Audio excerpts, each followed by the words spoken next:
মাননীয় স্পিকার, আপনাকে অশেষ ধন্যবাদ। আপনার মাধ্যমে আমি মাননীয় মুক্তিযুদ্ধ বিষয়ক মন্ত্রী মহোদয়কে একটি সম্পূরক প্রশ্ন করতে চাই। আমার নির্বাচনী এলাকা টাঙ্গাইল ৭, আমি যেটা দেখেছি যে এমন কিছু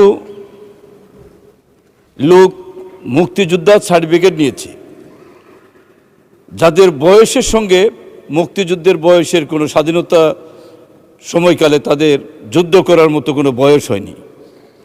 চোখে দেখার মতো এমন কিছু ভুয়া মুক্তিযোদ্ধা হয়েছে। জরুরিভাবে আমি মনে করি আমাদের এই গণতান্ত্রিক সরকার, আমাদের নেতা তারেক রহমান সাহেবের সরকার এই মুক্তিযোদ্ধা বিষয়টাকে গুরুত্ব দিয়ে সঠিক মুক্তিযোদ্ধা নির্ধারণ করবে।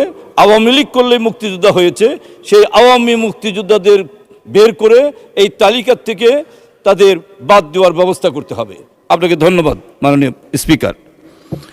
মাননীয় মন্ত্রী।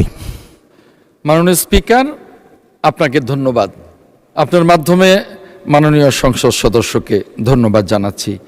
মাননীয় স্পিকার, মাননীয় সংসদ সদস্যের নির্বাচনী এলাকা মির্জাপুরের কথা মাননীয় সংসদ সদস্য তুলে ধরেছেন। এটা শুধুমাত্র মির্জাপুর নির্বাচনী এলাকায় সীমাবদ্ধ নয় মাননীয় স্পিকার, সারা বাংলাদেশে এই ফ্যাসিস্ট সরকারের 17 বছরে এরকম অসংখ্য লক্ষাধিক অমুক্তিযোদ্ধা, যাদেরকে ভুয়া মুক্তিযোদ্ধা বলা হয়, ভুয়া মুক্তিযোদ্ধা বলে কিছু নেই, এরা অমুক্তিযোদ্ধা, তাদেরকে মুক্তিযোদ্ধার তালিকায় সন্নিবেশিত করে ভাতা এবং অন্যান্য সুবিধাদি দেয়া হয়েছে। এ বিষয়ে আমি আপনার মাধ্যমে সম্মানিত সংসদ সদস্যকে জানাতে চাই, ইতিমধ্যেই মুক্তিযুদ্ধ মন্ত্রণালয় এ নিয়ে কাজ করছে এবং পর্যায়ক্রমে যারা অমুক্তিযোদ্ধা তাদেরকে মুক্তিযুদ্ধের যে তালিকা আছে সেই তালিকা থেকে অপসারণের সিদ্ধান্ত আমরা মুক্তিযুদ্ধ মন্ত্রণালয় গ্রহণ করেছি এবং সে অনুযায়ী আমরা কাজ চালিয়ে যাচ্ছি।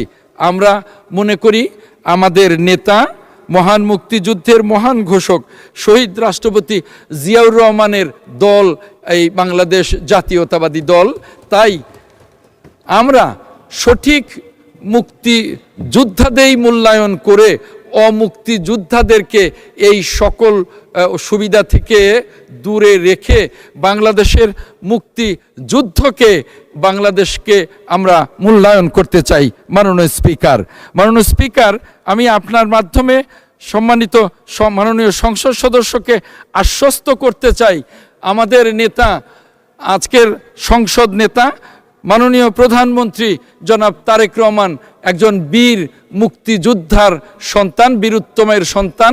তার নেতৃত্বে আমরা বাংলাদেশে সকল অমুক্তিযোদ্ধাদেরকে এই মুক্তিযোদ্ধার তালিকা থেকে বাদ দিয়ে আমরা আরও যারা দীর্ঘদিনে বঞ্চিত আছে তাদেরকে, যে মুক্তিযোদ্ধারা বঞ্চিত, আজও আমার কাছে অনেক মুক্তিযোদ্ধা এসছেন এবং তারা চোখের পানি ফেলে বলেছেন যে স্বাধীনতার পর থেকে দুয়ারে দুয়ারে ঘুরছি, আমাদের এখনও মুক্তিযুদ্ধের কোনো সুবিধা দেয়া হচ্ছে না, আমাদের সমস্ত কাগজ কলম আছে, কাগজপত্র আছে।